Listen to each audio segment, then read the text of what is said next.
عزیز طلباء، video number 7 کے حصہ اول میں آپ نے سبق ملمہ کے لغوی اور اصطلاحی معنی، صنف تصنیف اور تمام اہم نکات سے واقفیت حاصل کی۔ اب حصہ دوم کا آغاز کرتے ہیں، جس میں مصنفہ کا تعارف تفصیل سے پڑھیں گے۔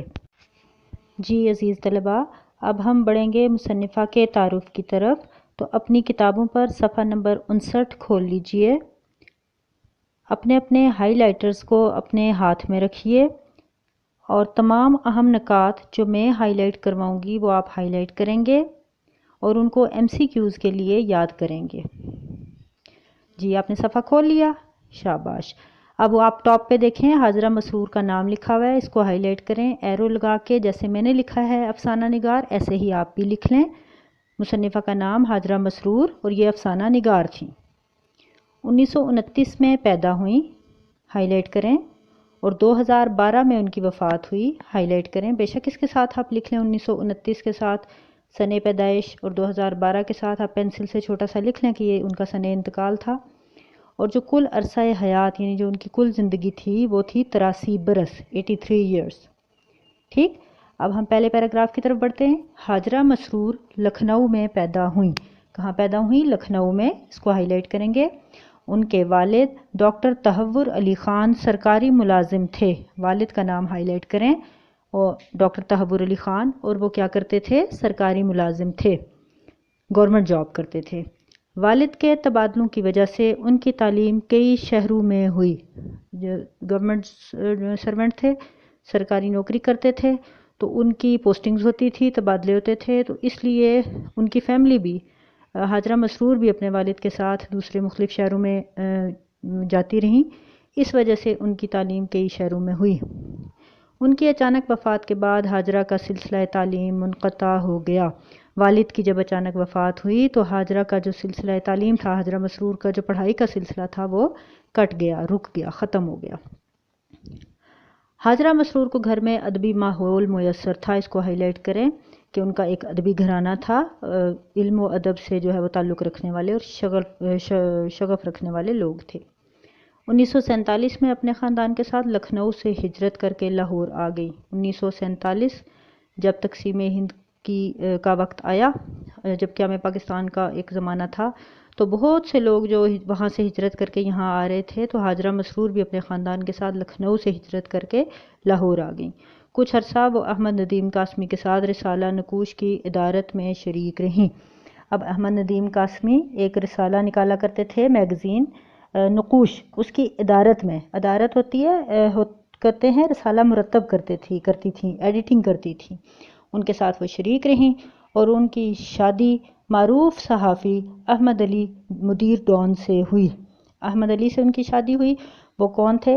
ڈان نیوز پیپر کے مدیر تھے۔ مدیر کون ہوتا ہے؟ ایڈیٹر، اخبار کا ایڈیٹر۔ جی بیٹا، پہلے پیراگراف میں آپ نے حاجرہ مسرور کی پیدائش سے لے کر ان کی شادی تک، ان کی تعلیمی سلسلہ، یہ چیزیں آپ نے دیکھیں۔ اب آپ پیراگراف نمبر 2 دیکھیں، اور ہر مصنف کا جو تعارف کا جو پیراگراف نمبر 2 ہے وہ اس مصنف کی ادبی زندگی کے حوالے سے ہے، اس کی ادبی کاوشوں کے حوالے سے ہے۔ پیراگراف نمبر 2، خواتین افسانہ نگاروں میں حاجرہ مسرور نے خاصی شہرت حاصل کی۔ خاتون افسانہ نگار تھیں، ہائی لائٹ کریں، اور انہوں نے خاصی شہرت حاصل کی، یعنی ان کو بہت زیادہ ناموری حاصل ہوئی، شہرت حاصل ہوئی، مشہور ہوئی وہ۔ ان کے زیادہ تر افسانوں کا موضوع خواتین کے مسائل اور چھوٹی بڑی معاشرتی الجھنیں ہیں۔ انہوں نے جو افسانے زیادہ تر لکھے، ان کے عنوانات کیا تھے؟ خواتین کے مسائل، عورتوں کی جو پریشانیاں تھیں، عورتوں کے جو مسائل تھے، اور چھوٹی بڑی معاشرتی الجھنیں، معاشرے میں رہنے والے افراد کی جو چھوٹی موٹی الجھنیں اور پریشانیاں ہوتی ہیں، ان پر انہوں نے زیادہ تر قلم اٹھایا۔ معروف افسانہ نگار اور نقاد ممتاز شیریں لکھتی ہیں، اتنی زیادہ تعداد میں اچھے افسانے حاجرہ مسرور کے علاوہ شاید ہی کسی نے لکھے ہیں۔ اب آپ نے ان افسانہ نگار اور نقاد جو ہیں ممتاز شیریں، ان کا نام آپ نے ہائی لائٹ کرنا ہے، اور انہوں نے کن الفاظ میں حاجرہ مسرور کو خراج تحسین پیش کیا، اس پوری سٹیٹمنٹ کو آپ ہائی لائٹ کریں گے کہ اتنی زیادہ تعداد میں اچھے افسانے حاجرہ مسرور کے علاوہ شاید ہی کسی نے لکھے ہیں، اس پوری سٹیٹمنٹ کو آپ ہائی لائٹ کریں گے۔ جی بچوں، اب بڑھتے ہیں تعارف کے تیسرے اور آخری پیراگراف کی طرف۔ تیسرے پیراگراف میں جو ہے وہ کسی بھی لکھاری کی تمام تر تصانیف ہوتی ہیں، تمام وہ کتابیں ہوتی ہیں جو انہوں نے لکھی ہوتی ہیں، یہ بھی اہم پیراگراف ہے۔ اس کو آپ ایم سی کیوز کے حوالے سے بھی یاد کریں گے اور اس میں سے آپ کو مختصر سوالات بھی آ سکتے ہیں، شارٹ کویشچن آنسرز، ٹھیک ہے؟ تو آپ نے اس لحاظ سے اس پیراگراف کی طرف بھرپور توجہ دینی ہے۔ پیراگراف نمبر 3 دیکھیں، ساتھ نمبرنگ بھی کرتے جائیں۔ ان کے متعدد افسانوی مجموعے شائع ہو چکے ہیں۔ ان کے یعنی حاجرہ مسرور کے متعدد افسانوی مجموعے یعنی کئی افسانوں کے مجموعے جو ہے وہ ان کے شائع ہو چکے ہیں۔ مثلاً اب آگے ان کی کتابوں کے نام ہیں، انڈرلائن کرتے جائیں، ہائی لائٹ کرتے جائیں، اوپر بے شک نمبرنگ بھی کر لیں تاکہ آپ کو یاد رہے کہ کتنے افسانوی مجموعے ہیں۔ چرکے، ہائے اللہ، چوری چھپے، اندھیرے اجالے، تیسری منزل وغیرہ۔ اب یہ چرکے، ہائے اللہ، چوری چھپے، اندھیرے اجالے اور تیسری منزل، یہ 5 مجموعے ہیں افسانوں کے، جس میں بے شمار ان کے افسانے ہیں۔ وہ لوگ کے نام سے ان کے ڈراموں کا ایک مجموعہ بھی شائع ہو چکا ہے۔ اب ہمیں یہاں آ کے پتہ چلتا ہے کہ حاجرہ مسرور نہ صرف افسانہ نگار تھیں بلکہ وہ ڈرامہ نویس بھی تھیں، ڈرامے بھی لکھتی تھیں۔ تو ڈرامے جتنے بھی لکھے ان کا مجموعہ وہ لوگ کے نام سے ان کا شائع ہوا۔